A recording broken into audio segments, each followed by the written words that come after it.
हमारी fundamental duties दी गई।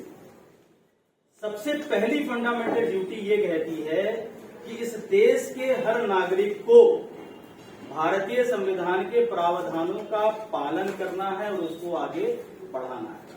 अब मेरा सवाल है कि ये जो संसद की मंशा और जो फंडामेंटल ड्यूटी है ये पूरी कैसे होगी? मैं इस पर क्वेश्चन मार्क लगाता हूं। क्या कानून कोई संस्कार है? शब्द फंडा। एक मिनट मित्रों, आप बाहर टहल रहे हैं, ये बैंकेट हॉल का ये सी और वो ही, आप बाहर न टहलें, इधर उधर नहीं खोजे, ये व्यवधान डाला से वास्तव ये एडिट कर दीजिएगा साइड डालते समय। कुछ लोग नए हैं तो उनके लिए दिक्कत नहीं।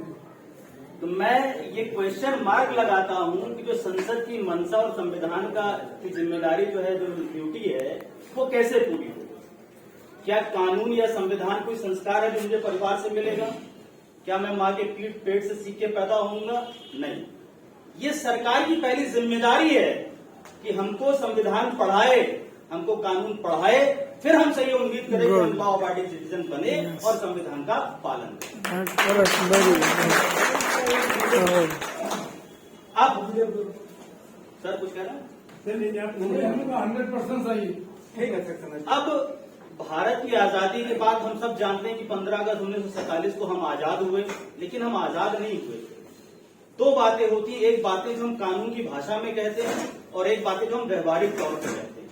तो व्यवहारिक तौर पर हम 15 अगस्त 1947 को आजाद हो गए थे, लेकिन कानून की भाषा में हम आजाद नहीं हुए थे, हम डोमिनियन कंट्री बने। डोमिनियन कंट्री का मतलब हमारे ऊपर आधिपत्य अभी भी किसी बाहर वाले का था, क्राउन का था, मैडम का। 26 जनवरी 1950 को जब हमारा संविधान पूरी तरीके से लागू हो गया, वैसे तो वो 26 नवंबर 1949 को शुरू हो गया था, कुछ आर्टिकल्स लागू हो गए थे, लेकिन 26 जनवरी 1950 को जब हमारा संविधान पूरी तरीके से लागू हो गया, तब हम पूर्ण रूप से रिपब्लिक कंट्री यानी कि गणराज्य बने। तब हमारा डेमोक्रेटिक सिस्टम इस देश में चालू हुआ।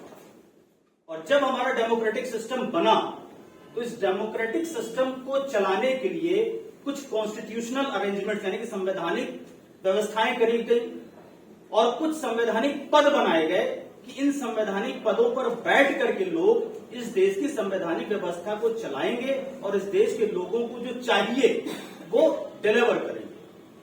जो ह्यूमन राइट्स कमीशन का ऑब्जेक्ट है और जो भारतीय संविधान का प्रियम्बल है, उन दोनों का एक ही उद्देश्य है कि इस देश के हर नागरिक को सामाजिक, आर्थिक और राजनीतिक न्याय मिले।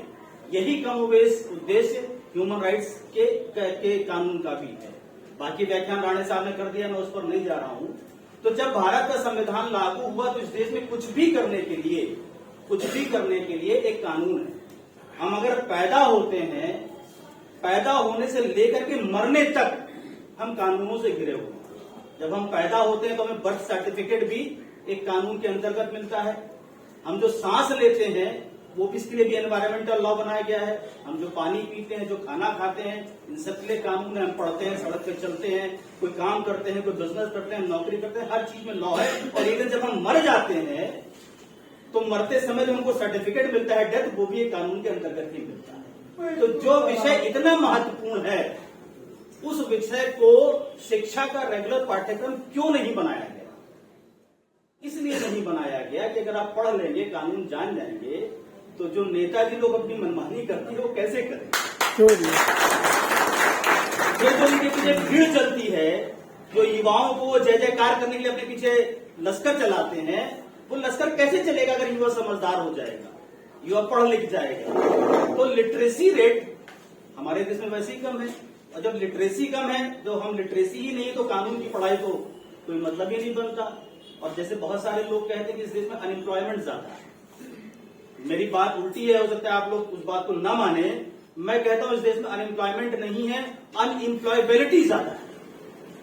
और अनएम्प्लॉयबिलिटी जो है वो एजुकेशन का बाई प्रोडक्ट है। बाई प्रोडक्ट का मतलब होता है कि आप जब कोई चीज मेन बना रहे हो तो उसके साथ वो अपने आप निकल आता है। तो जो एजुकेशन है, अगर एजुकेशन क्वालिटी अच्छी नहीं है तो अनएम्प्लॉयबिलिटी उसका बाई प्रोडक्ट है, वो अपने आप निकलेगा ही निकलेगा, उसको आप रोक नहीं सकते। तो फिर उनके सब्जेक्ट पर आ जाते हैं, वरना विषय कहीं और चला जाएगा। तो संविधान में हर काम को करने के लिए एक कानून बनाया गया है। ये संविधान में जो बातें नहीं लिखी हैं उसमें ये लिखा गया है कि सरकार को, स्टेट्स को, जैसा कि राणे साहब ने बताया कि स्टेट का मतलब सेंट्रल भी हो गया और स्टेट का मतलब पर्टिकुलर राज्य भी हो गया, और जहां जहां विधानसभा है वो यूनियन टेरिटरीज भी स्टेट्स की परिभाषा में आती है। तो जब जब स्टेट्स को जैसी जैसी जरूरत लगेगी वैसे वैसे वो कानून बनाने के लिए अधिकृत होंगे। और हमारे संविधान में 3 लिस्टें दी गई हैं। एक यूनियन लिस्ट यानी कि वो विषय जिसके ऊपर सिर्फ केंद्र सरकार कानून बना सकती है। दूसरा स्टेट लिस्ट यानी कि जिस विषय के ऊपर सिर्फ राज्य सरकारें कानून बना सकती हैं। और तीसरा है कॉन्करेंट लिस्ट यानी कि जिस विषय पर केंद्र सरकार भी कानून बना सकती है और राज्य सरकार भी कानून बना सकती है। तो आज का जो विषय निरंकारी साहब ने मुझे दिया था, नॉन गवर्नमेंट ऑर्गेनाइजेशंस, ये एक ऐसा विषय है जो कॉन्करेंट लिस्ट में है, जिसके ऊपर राज्य सरकारें भी कानून बना सकती हैं और केंद्र सरकारें भी कानून बना सकती हैं।